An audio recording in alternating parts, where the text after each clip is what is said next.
அத்தியாயம் 7. பொன்னம்மா இல்லாததால் வேணுவின் சமையல்தான். அவன் செய்த ரவா உப்புமா அவ்வளவு அருமையாக இருந்தது. உப்புமா பிடிக்காத மூர்த்தி கூட வாசனையை பார்த்துவிட்டு 2 வாய் சாப்பிட்டு பார்த்தான். அடுத்த நிமிடம் அவன் தட்டில் இருந்த அத்தனை உப்புமாவும் மடமடவென காலி. ஏதோ பெயருக்கு குறித்து கொண்டிருந்த ரவிசங்கரை வேணு அதட்டினான். டே ரவி, சாப்பிடு, நீ சரியா சாப்பிட்டு 4 நாள் ஆகுது. நல்ல வேளை வீட்டில் உங்கள் அண்ணி எல்லா சமையல் திங்ஸ் எல்லாம் ஸ்டோர் பண்ணி வச்சுருக்காங்க. இல்லைன்னா கடையில் தான் சாப்பிட்டு தொலைக்க வேண்டியிருந்திருக்கும். இந்தா, தேங்காய் சட்னியோட சேர்த்து சாப்பிடு. சட்னியில் கொஞ்சம் புளி சேர்த்து அரைச்சிருக்கேன். பச்சை மிளகா தூக்கெல்லாம் இருக்கும்.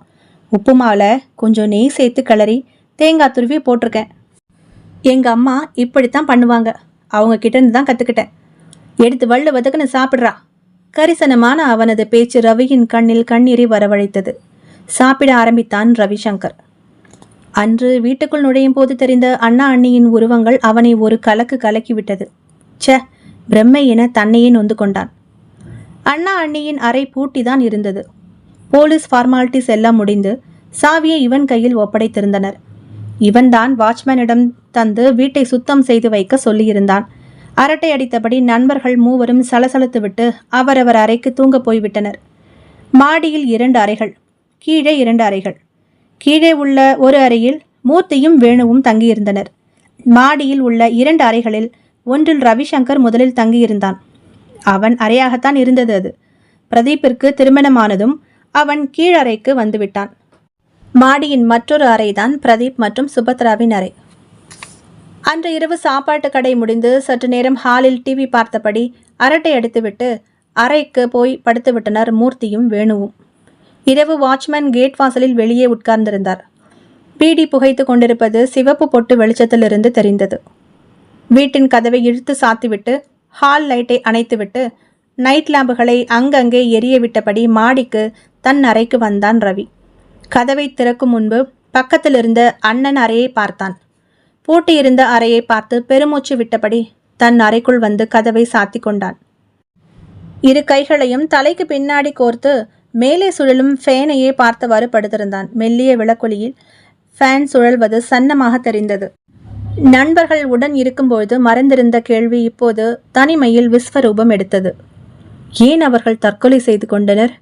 ஃபோனில் குழந்தை உண்டானது பற்றி அவ்வளவு ஆர்வமாகவும் ஆனந்தமாகவும் பகிர்ந்து கொண்டவர்கள், எனது எதிர்காலத்தை பற்றி அவ்வளவு பெரியதாய் திட்டமிட்டவர்கள், என்ன காரணம் என்றே தெரியாமல் எண்ணமிட்டு கொண்டிருந்தவன் திடுக்கிட்டான். சிலீர் என ஏதோ ஒன்று அடுத்த அறையில் கீழே உடைந்து நொறுங்கும் சத்தம் கேட்டதும் எண்ண ஓட்டத்தை தடை செய்த அந்த சத்தத்தை கேட்டு குபீர் என்ற படுக்கையிலிருந்து டக்குன்னு எழுந்து உட்கார்ந்தான் ரவிசங்கர். என்ன சத்தம் அது? ஏதோ உடைஞ்சு நொறுங்கினா போல இல்ல? படுக்கையிலிருந்து இறங்கி சாதா செப்பலை அணிந்து கொண்டான். ஏசி மெல்லிய ஹம் என்ற உருமலோடு ஓடிக்கொண்டிருந்தது. மெதுவாக நடந்து தன் அறை கதவை சத்தம் இல்லாமல் திறந்தான். தலையை மட்டும் நீட்டி வெளியே மாடி வராந்தாவை எட்டி பார்த்தான். வராந்தா இருளில் இருந்தது. வெளியே வந்தான். வராந்தா விளக்கை போட்டான். சன்னமான மஞ்சள் வெளிச்சம் வராண்டாவில் பரவியது. சத்தம் வந்த பிரதீப் அறையை நோக்கி நடந்தான் ரவி. நடந்து கொண்டிருந்தவன் டக்கென நின்றான். கடைசியில் இருந்தது அண்ணன் அறை. அவன் மேலே வரும்போது பூட்டப்பட்டிருந்த அறை இப்போது திறந்து முன்னும் பின்னும் ஆடி கொண்டிருந்தது. ரவிசங்கர் திடுக்கிட்டு போனான். அத்தியாயம் 8. அப்படியே சிறிது நேரம் செயலற்று போய் நின்றிருந்தான் ரவிசங்கர். சில வினாடிகள்தான். பின்பு சுய உணர்வு வரப்பெற்றவனாக அந்த அறையை நோக்கி விரைந்தான். அவன் அருகில் வரவரவே பிரதீப்பின் அறை கதவு படாரென சாத்தி கொண்டது. திகைப்பிலிருந்து விடுபடாமலேயே அண்ணனின் அறை கதவை படபடவென தட்டினான் ரவிசங்கர். யாரது உள்ளே? கதவு திறங்க! அவன் கத்திய கத்தலை கேட்டு கீழே அறைகளில் தங்கியிருந்த வேணுவும் மூர்த்தியும் பதட்டத்துடன் கதவை திறந்து என்னடா என்ன என்று கேட்டுக்கொண்டே மாடிக்கு ஓடி வந்தனர்.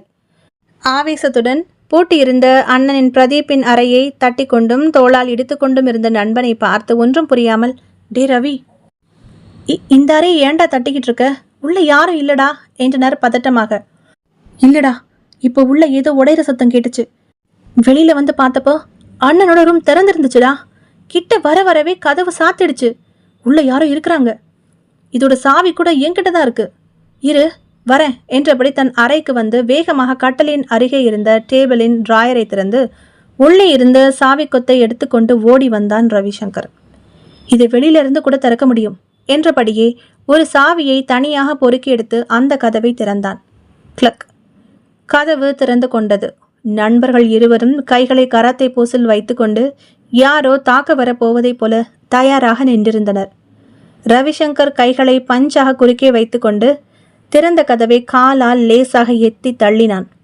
லேசான சத்தத்துடன் கதவு உள்வாங்கியது. மூவரும் ஒருவித எதிர்பார்ப்புடன் தீவிரமான முகங்களுடன் உள்ளே நுழையாமல் நின்றிருந்தனர். கதவு முழுவதுமாக திறந்தது. உள்ளே யாரும் இல்லை. அறை வெறுமையாக இருந்தது. எந்த பொருட்களும் கீழே விழுந்து உடைந்தது போல் தெரியவில்லை. எல்லாம் வைத்தது போல் இருந்தது. மெத்தை, தலையணை எல்லாம் சுத்தமாக விரிக்கப்பட்டிருந்தது. புத்தகங்கள் எல்லாம் ஒழுங்காக அடுக்கி வைக்கப்பட்டிருந்தன. வார்ட்ரோபும் மூடியே கிடந்தது. ஒரு பெரிய ஹால் போன்று இருந்த அந்த படுக்கை அறையின் ஒரு பக்கமாக குளியலறை இணைந்திருந்தது. உள்ளேயும் சென்று பார்த்தனர். அங்கும் வெறும் காற்று மட்டும்தான் இருந்தது. பாத்டப்பின் முன்பு ஸ்கிரீன் போடப்பட்டிருந்தது. பாத்ரூமும் நன்கு பெரியதாகவே இருக்க வாஷ் பேசின் அருகே நின்று குழாயை திருகினான் ரவிசங்கர். தண்ணீர் வந்தது. ஜில் என்ற அந்த தண்ணீரை கைகளில் நனைத்தபடி யோசனையுடன் எதிரே கண்ணாடியை பார்த்தவனுக்கு தூக்கி வாரி போட்டது. கண்ணாடியில் அந்த ஸ்கிரீனினுள் மறைந்திருந்த பாத்டப்புக்குள் யாரோ நின்றிருப்பது நிழலுருவமாக, ஆனால் தெள்ள தெளிவாக தெரிந்தது. அத்தியாயம் 9. ரொம்பவும் குழம்பி போயிருந்தான் ரவிசங்கர். முதல் நாள் இரவு அண்ணனின் அறையில் சத்தம் கேட்டது உண்மை. வெளியே வந்து பார்த்தபோது அந்த அறை திறந்திருந்ததும் உண்மை. நண்பர்களுடன் உள்ளே சென்றபோது பாத்ரூமின் கண்ணாடி வழியே பாத்டப்பில் யாரோ நின்றிருப்பதாக தான் பார்த்தது உண்மை. ஆனால் சட்டென திரும்பி ஸ்கிரீனை விலக்கிவிட்டு பார்த்தால் பாத்டப்பில் யாரும் இல்லை. எல்லாம் உன் பிரம்ம தாண்டா என்றனர் நண்பர்கள். நீ பேசாம கீழே ரூம்ல எங்களோட வந்து படு. இல்லடா, நான் சொல்றதெல்லாம் உண்மைதான். யாரோ அண்ணன் ரூமுக்கு வந்திருக்காங்க. நான் வரத பார்த்ததும் தப்பிச்சிட்டாங்க. சரி, அப்படியே யாராவது வந்திருந்தாலும் எப்படி தப்பிச்சிருக்க முடியும்? அங்கே வேற பாதை இல்லையே. இல்லை, தப்பிக்க வேற ரூட் இருக்கு. பால்கனி ஜன்னல், அது வழியாக ஈஸியாக உள்ளே வரலாம். இல்லை, வெளியே போகலாம். ஸ்க்ரூ கொஞ்சம் லூஸ் பண்ணிட்டு ஈஸியாக கதவை மூவ் பண்ண முடியும். அது இல்லைன்னா பாத்ரூம் வெண்டிலேட்டர், அது வழியாகவும் என்ட்ரி எக்ஸிட் பண்ணலாம். மூர்த்தியும் வேணுவும் ஒருவரையொருவர் பார்த்து கொண்டனர். சரிடா, இப்போ என்ன பண்ணலாங்கிற? ரவிசங்கர் எழுந்து நின்றான். எங்கள் அண்ணன் ரூமில் யாரோ எதையோ தேடி இருக்கணும். அங்கே அண்ணன் சீக்கிரட்டாக எதையாவது ஒழிச்சு வச்சிருக்கணும். அது என்னன்னு கண்டுபிடிக்கணும். அதுக்கு வழி பண்ணுற என்றவன் ஃபோனை எடுத்து யாரிடமோ பேசினான். அவன் ஃபோனை வைத்த அடுத்த அரை மணி நேரத்தில் 2 பேர் சிசிடிவி கேமராவும் கையுமாக வந்தனர். சார், எங்கே ஃபிக்ஸ் பண்ணுறது? வாங்க என்றபடி மாடிக்கு அழைத்து சென்றான். வராண்டாவில் ஒன்று, அந்த கார்னரில் வைங்க. பிரதீப்பின் அறையை பார்த்தபடி கேமரா வைக்கப்பட்டது. அண்ணனின் அறைகளிலும் ஒரு ஓரமாக கேமரா வைக்கப்பட்டது. பாத்ரூமிலும் ஒன்று. வீட்டின் முன்பக்கமும் பின்பக்கமும் கேமரா ஃபிக்ஸ் பண்ணப்பட்டது. எல்இடி ஸ்கிரீன் அவனது அறைக்குள் வைக்கப்பட்டது. அவற்றை கண்காணிக்க அவனுடைய ஃபோனுக்கும் ஆப் மூலமாக கேமரா கோணங்கள் பதிவாகி கொண்டிருந்தது. அவர்கள் சென்ற பிறகு எல்லாவற்றையும் ஓரமாக நின்றபடி பார்த்து கொண்டிருந்த நண்பர்களிடம் வந்தான். இனி யார் வந்தாலும் என் கண்ணுக்கு தப்பாது. என் கணிப்புப்படி அந்த சம்யக்ஸ் திரும்பவும் வீட்டுக்குள்ளேயோ அண்ணன் ரூமுக்குள்ளேயோ நுழைய முயற்சி பண்ணுவான். அதோட இதிலிருந்தே தெரியுது என் அண்ணா அண்ணி சாவு தற்கொலை இல்லை, அது ஒரு திட்டமிட்ட கொலையாக இருக்க வாய்ப்பு இருக்குன்னு. நான் இனி விட போகிறதில்ல. இது சம்பந்தமாக ஐஜி கிட்ட பேச போகிறேன். சொன்னதும் அடுத்த 1 மணி நேரத்தில் தன் காரில் ஐஜி அலுவலகத்தை அடைந்தான் ரவிசங்கர். கூடவே மூர்த்தி. வேணு கிச்சன் வேலை இருப்பதால் வரவில்லை. ஐஜி கமலேஷ் தன் முன் அமர்ந்திருந்த ரவிசங்கரை உற்று பார்த்தார். மூர்த்தியின் பக்கம் அவர் பார்வை திரும்பியது. இவர் என் ஃப்ரெண்ட் மூர்த்தி. என் கூட ஒன்றா படித்தவர். நாங்கள் இப்போ தான் லா கம்ப்ளீட் பண்ணோம். ஐசி. தன் கண்ணாடியை கழற்றி கீழே வைத்துவிட்டு 2 கைகளையும் கோர்த்து கொண்டு ரவிசங்கரை பார்த்து கேட்டார் ஐஜி. ஸோ நீங்கள் உங்கள் அண்ணன் ஏசி பிரதீப்பின் மரணத்தில் மர்மம் இருக்கிறதா நினைக்கிறீங்க இல்லையா? ஆமாம் சார். இன்ஃபேக்ட் அண்ணனும் அண்ணியும் தற்கொலை பண்ணிக்கல, கொலை செய்யப்பட்டிருக்கலாம்னு நினைக்கிறேன். எதனால் அப்படி தோணுது உங்களுக்கு? அவங்க 2 பேர் பிஎம் ரிப்போர்ட்டும் சூசைட்னு தெளிவாக ரிப்போர்ட் ஆகியிருக்கு. கதவு ஃபோர்ஸ் என்ட்ரி கிடையாது. எந்த பொருட்களும் கலைக்கப்படலை. போராட்டத்துக்கான எந்த அறிகுறியும் இல்லை. உடலில் வேறு காயங்களும் இல்லை. அவங்க கைரேகை தவிர வேறு ரேகைகள் எதுவும் அங்கே கிடைக்கல. ஒருவேளை அவங்க 2 பேரும் நிர்பந்தப்படுத்தப்பட்டு தற்கொலை செய்ய வைக்கப்பட்டிருந்தா? ஐஜி நிமிர்ந்தார். அதற்கு அவசியம்? அதுதான் சார் கண்டுபிடிக்கணும். எனக்கு இந்த மரணங்கள் மேலே சந்தேகம் இருக்குது. நான் கம்ப்ளைண்ட் கொடுக்க விரும்புகிறேன். இந்த கேஸை விசாரிக்க ஒரு நல்ல திறமையான அதிகாரியை அப்பாயிண்ட் பண்ணணும் சார். ஐஜி கமலேஷ் இழுத்து பெருமூச்சு விட்டபடி பின்னுக்கு சாய்ந்தார். மிஸ்டர் ரவிசங்கர், உங்கள் ஆதங்கம் எனக்கு புரியுது. ஆனால் உங்கள் சந்தேகம் தேவையில்லாது. ஏசி பிரதீப்பை பொறுத்தவரை இந்த 2 வருஷங்களில் நல்ல திறமையாக செயல்பட்டு நிறைய அண்டர் கவர் ஆப்ரேஷன்ஸ்க்கு தன்னுடைய பெஸ்ட்டை கொடுத்துருக்கார். மிக துணிச்சலான ஒரு ஐபிஎஸ் அதிகாரி அவர். போலீஸ் டிபார்ட்மெண்ட்டில் உண்மையாக திறமையாக அதிரடியாக நடந்துக்கிற அதிகாரிகளுக்கு ரொம்ப சீக்கிரம் எதிரிகள் உருவாகிடுவாங்க. வளைஞ்சு கொடுக்காத அதிகாரிகள் அரசியல்வாதிகளுக்கு ஒரு பெரிய தலைவலியாக இருப்பாங்க. அப்படியே ஏதாவது பழிவாங்கல் நடவடிக்கையாக இருந்தாலும் அதுக்கான ஆதாரம் வேணுமே. Threatening, phone calls, letters, message ஏதாவது இருந்திருக்கணும். உங்கள் அண்ணனை பொறுத்தவரை இதெல்லாம் எதுவும் இல்லை, ரெக்கார்ட்லையும் இல்லை. அவங்களுக்கு வேறு ஏதாவது பர்சனல் மோட்டிவ் இருக்கலாம்னு தோணுது. அதை என்னன்னு நீங்கள் பாருங்கள். அப்படி எதுவும் இல்லைன்னா நீங்கள் சொன்னதை கருத்தில் எடுத்துக்கலாம். எலெக்ஷன் வர்ற இந்த நேரத்தில் எல்லா ஆஃபீஸர்ஸும் ரொம்ப பிஸியாக இருப்பாங்க. ஏகப்பட்ட ஒர்க் ப்ரெஷர் இருக்கும். அவங்கள இப்போது ஆதாரமே இல்லாத உங்கள் அண்ணன் கேஸை எடுத்து நடத்த சொன்னால் முழு கான்சன்ட்ரேஷனோட அவங்க அதை என்கொயரி பண்ணுவாங்கன்னு எனக்கு தோணலை. அதோட டிபார்ட்மெண்ட்லேருந்து என்கொயரி பண்ணதில்ல. பிரச்சனை உங்கள் அண்ணன் அன்னிக்கிட்ட தான் இருக்குன்னு தெரியுது. நீங்கள் அந்த கோணத்தில் பாருங்கள். ஐஜி சொன்னதும் ரவிசங்கர் முகம் சிவந்தது. எழுந்தான். கைகளை பட்டென குவித்தான். ஓகே சார், இவ்வளோ நேரம் என்னை உட்கார வச்சு பேசினதற்கு ரொம்ப நன்றி. என் அண்ணன் இருந்தவரை உங்கள் டிபார்ட்மெண்ட்டுக்கு ரொம்ப டெடிகேட்டிவாக இருந்தான். பரவாயில்ல, இட்ஸ் ஓகே. இனிமேல் என் அண்ணன் கேஸை நான் பார்த்துக்கிறேன். அவங்க சாவுக்கு யார் காரணம்னு நான் கண்டுபிடிக்கிறேன். Thank you very much sir. வாடா. விருட்டென நடந்து அறையை தாண்டி வெளியே சென்று விட்டான் ரவிசங்கர். ஐஜி கமலேஷின் முகம் சிரித்தது. அத்தியாயம் 10. அப்புறம் என்னாச்சுடா? சமைத்ததை பரிமாறிக்கொண்டே மூர்த்தியிடம் கேட்டான் வேணு. அப்புறம் என்ன? ஐயா படக்குன்னு எழுந்திரிச்சு கையை குவிச்சு, எங்கள் அண்ணன் கேஸை இனிமேல் நானே பார்த்துக்கிறேன்னு ரொம்ப தேங்க்ஸ்ன்னு சொல்லிட்டு விடுவிடுன்னு வெளியே வந்துட்டான். நானும் பின்னாடியே ஓட்டமாக ஓடி வந்துட்டேன். ரொம்ப தில்லு தாண்டா உனக்கு. ஐஜியவே அந்த மாதிரி பேசிட்டு வந்துட்டியே, கொஞ்சம் பொறுமையாக ரெக்வஸ்ட் பண்ணியிருக்கலாமே. சாப்பிடுவதை நிறுத்திவிட்டு கோபமாய் வேணுவை ஏறிட்டான் ரவிசங்கர். பின்ன என்னடா, அவர் காலில் விழுந்து கெஞ்சி சொல்கிறியா? உண்மையாக நேர்மையாக இருந்த என் அண்ணன் இறந்தது பர்சனல் மோட்டிவ்ங்கிறாரு. அவருக்கு யாரும் த்ரெட்டன் கொடுக்கலையா? கொலை மோட்டிவ் இருக்கிற எல்லாரும் பகிரங்கமாக மிரட்டல் விடுவாங்களா என்ன? என்னுடைய கம்ப்ளைண்ட்டை எழுத்துக்கு இவங்களுக்கு என்ன கஷ்டம்? ஆஃபீஸர்ஸ் யாரும் ஃப்ரீயாக இல்லைங்கிற மாதிரி பேசுகிறாரு. ஒரு போலீஸ் அதிகாரிக்கு இந்த நிலைமை. ரவிசங்கர் படப்படத்தான். எனக்கு என்னமோ அந்த ஐஜியை பார்த்தாலே சந்தேகமாக இருக்கு. மூர்த்தி சொல்ல வேணு கேட்டான். எப்படி சொல்கிற? இவன் நானே எங்கள் அண்ணன் சாவுக்கு யார் காரணம்னு கண்டுபிடிச்சுக்கிறேன்னு சொன்னதும் அவர் முகம் போன போக்கை பார்க்கணுமே. சொல்லிவிட்டு மூர்த்தி சிரித்தான். ஆமாம் மூர்த்தி, நான் அப்படி சொன்னப்போ அவர் கண்ணில் ஒரு சின்ன அதிர்ச்சியை பார்த்தேன். எனக்கு என்னவோ அவர் மேலே ஒரு டவுட் இருக்கு. சொன்ன ரவிசங்கரை யோசனையாயும் கவலையாயும் ஏறிட்டனர் மூர்த்தியும் வேணுவும். அத்தியாயம் 11. அடுத்த 2 நாட்களுக்கு கேமராவில் எந்த வித்தியாசமுமான நடவடிக்கைகளும் பதிவாகவில்லை. அறைக்குள்ளிருந்து எந்த சத்தமும் கேட்கவில்லை.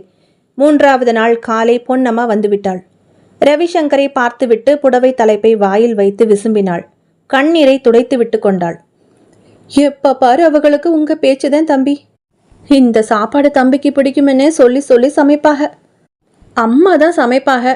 நான் கூட மாட ஒத்தாசைதான் செய்வேன். எப்ப பாரு சிரிப்பும் கும்மாளமுமாத்தேன் வீட்டில் இருக்கும். அம்மா முதல் குழந்தை உண்டானப்பவே வேலையை விட்டுட்டாவல்ல, வீட்டில் தான் இருந்தாக. திடீர்னு ஐயாவுக்கு ஃபோனு வரும். ராவில் நான் தான் வந்து அம்மா கூட துணைக்கி படுத்துக்கிடுவேன். அங்கலாய்த்து கொண்டே வீட்டை பெருக்கினாள் பொன்னம்மா. சோஃபாவில் அமர்ந்திருந்த மூவரும் கால்களை தூக்கி மேலே வைத்துக்கொண்டு அவள் பேசுவதையே கேட்டுக்கொண்டிருந்தனர். ஏன் பொன்னம்மா, கடந்த சில நாட்களா அண்ணா அண்ணியோட நடவடிக்கைகள் வித்தியாசமா இருந்ததா? ரவிசங்கர் கேட்டான். வித்தியாசமானா? அவள் திருப்பி கேட்டாள். அவங்க ரொம்ப பதட்டமா இருந்த மாதிரி, குழப்பத்தில் இருந்த மாதிரி, யாருக்காகவோ பயந்த மாதிரி, யாராவது அவங்கள மிரட்டின மாதிரி. மூர்த்தி கேட்க, பெருக்கிக் கொண்டிருந்தவள் துடைப்பத்தை கீழே போட்டுவிட்டு ஒரு கையை முகவாயிலும் ஒரு கையை இடுப்பிலும் வைத்தபடி நின்று யோசித்தாள். அது ஆமா தம்பி. அவள் சொல்லவும் திகைப்பும் ஆவலுமாய் அவள் முகத்தை பார்த்தனர் மூவரும். ஒரு 3 மாசம் முன்னே ஒருத்தனை பார்த்து அம்மா பயந்தாங்க. ரவிசங்கர் சட்டென நிமிர்ந்தான். என்ன சொல்ற பொன்னம்மா? பயந்தாங்களா? அண்ணியா? யாரை பார்த்து? படப்படத்தான். அதேன் தம்பி, காட்டுவாசி மாதிரி இருந்தேன். ரொம்ப வித்தியாசமா, தலையில புறா இறக்கு மாதிரி செருகி இருந்தா, கண்ணுக்கு கருப்பு மசி தீட்டி இருந்தேன், கையிலையும் கால்லையும் சிவப்பு ரப்பர் பட்ட மாதிரி மாட்டியிருந்தேன், கழுத்துல கூட சிவப்பு வளையம் போட்டிருந்தேன். சரியான காட்டாம் போல இருக்கேன்னு நான் நினச்சேன். அம்மா கிட்ட போய் சொன்னேன். அம்மா இந்த மாரி ஒரு காட்டான் எதிர்த்தாப்புல இருக்கிற மரத்துக்கு மேலே உட்காந்து நம்ம வீட்டையே உத்து உத்து பார்த்துக்கின்னு இருக்கான்னு. நான் சொன்னதுதே தாமசம் அம்மா முகத்தில் ஒரு பதட்டம் தெரிஞ்சது. உடனே எந்திரிச்சு வந்து மாடியிலேருந்து அவனை பார்த்தாக. அவனும் இவனுகளை பார்த்துட்டான். இவகளை பார்த்ததும் அவன் முகம் கர்ண கடூரமாக மாறினிச்சு. ஐயோ! அம்மா அவனை பார்த்து தலையாட்டிக்கிட்டே 2 எட்டு பின்னாடி வச்சாக. அம்மா பயப்படுறத பார்த்ததும் நான் அந்த காட்டு பையில விரட்டினேன். கீழே இருக்கிற வாட்ச்மேனும் மரத்துக்கிட்ட ஓடி போய் மேலே பார்த்து, எலை இறங்குடா குரங்கு பையிலேன்னு கத்தி சத்தம் போட்டாவ. அவன் எதையும் காதில் வாங்கலை. என்னவோ சத்தமாக முணுமுணுத்துக்கிட்டே கையில் என்னவோ மாதிரி போஸ் கொடுத்துக்கிட்டே அம்மாவையே வச்ச கண்ணு வாங்காமல் பார்த்துக்கிட்டு இருந்தான். வெளியில் போயிருந்த சென்ட்ரி போலீஸும் கூட வந்து பார்த்துப்பிட்டு துப்பாக்கியை காட்டி மிரட்டி இருந்ததுக்கப்புறம்தான் அவன் போனியான். அதுவும் எப்படி? மரத்துக்கு மரம் தாவிக்கிட்டே காணாமல் போயிட்டான். திரும்பி பார்த்தா அம்மா அப்படியே பேஸ்ட் அடித்த மாதிரி நின்றுட்டு இருந்தாவ. நான் உசுப்புனதுக்கு அப்புறந்தேன் நினைவுக்கு வந்தாவ. அன்னிலிருந்தே அம்மா கொஞ்சம் பயந்தாப்புல தான் இருந்தாவ. என்னை யோசித்தபடியே சொன்னவள், அட ஆமா, அன்னியிலிருந்துதே ராவானா அலறி அலறி எழுந்திருச்சாவ. அட நான் ஒரு பொசக்கெட்டவ தம்பி. நீங்கள் கேட்டதுக்கு அப்புறந்தேன் ஞாபகம் வருது. அம்மா அடிக்கடி ஒரே இடத்துல பார்க்குறதும் பயந்தாப்புல இருந்ததும் நடந்துச்சு. பொன்னம்மா புதிய திகிலான தகவலை அவர்களுக்கு தந்து கொண்டிருந்தாள். அப்புறமா அடிக்கடி ஐயாவுக்கும் அம்மாவுக்கும் சண்டையெல்லாம் வர ஆரம்பிச்சுது. ஏன் சண்டை வந்தது? எதுக்குன்னு தெரியுமா? ரவிசங்கர் படப்படத்தான். ஏன் எதுக்குன்னெல்லாம் தெரியாது. தசு புசுன்னு இங்கிலீஷ்லெல்லாம் பேசிக்குவாக. எனக்கு ஒன்றும் வழங்கல்ல. எனக்கு கூட व्यசனமாத்தே இருந்துச்சு. யார் கண்ணு பட்டதோ இப்படி உசுரும் உடலுமா இருந்தவக சும்மா சும்மா சண்டை போட்டு எரிஞ்சு விழுற அவளேன்னு. சரி, ஏதோ புருஷன் மொஞ்சாதி சண்டை தானே, சமாதானம் ஆயிடுவோம்னு நினச்சிக்கிட்டேன். ஆனால் இப்படி ஒன்றா சாகிற அளவுக்கு போகும்னு தெரியலையே தம்பி. பொன்னம்மாவின் குரல் தழுத்தழுத்தது. எல்லாம் அந்த கட்டையில் போகிற காட்டு பைய அவன் கண்ணில் பட ஆரம்பிச்சதுலேருந்துதே கையை நெட்டுயிர்த்தாள். விளங்காதவன் அடிக்கடி வந்து அம்மா கண்ணில் பட்டு உசுர வாங்கினான். என்ன அடிக்கடி வந்தானா? எப்போ? ரவிசங்கர் வேகமாக கேட்டான். அது 2-3 தடவை வந்தியான். ராத்திரி அப்பப்போ கண்ணில் தட்டுப்பட்டுருக்கியான். ஒரு தடவை பின்பக்கம் ஏதோ சத்தம் கேட்டதுன்னு செக்யூரிட்டி ஓடி போய் பார்த்துருக்காவ. பார்த்தா யாரோ தோட்டத்து சுவரை தாண்டி வெளியே ஏறி குதிச்சிருக்கான். அதே மாதிரியே செக்யூரிட்டியும் மதில் மேலே ஏறி பார்த்தா அந்த சூனியக்கார பயதானம்ல தூரமாக ஓடிக்கிட்டு இருந்திருக்கியா.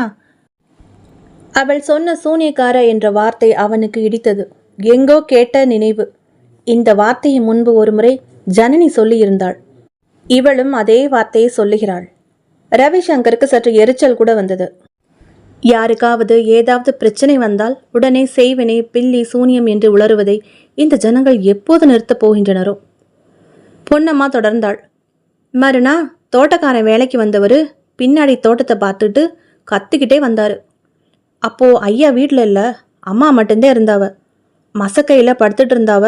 சத்தம் கேட்டு அவங்க மாடியிலேருந்து சன்ன வழியாக பார்த்து, என்னப்பா என்ன விஷயம், ஏன் சத்தம் போடுறேன்னு கேட்டாவ. நானும் கீழே ஓடி போய் பார்த்தேன். அவர் கொஞ்சம் பயந்தா மாதிரி இருந்தார்.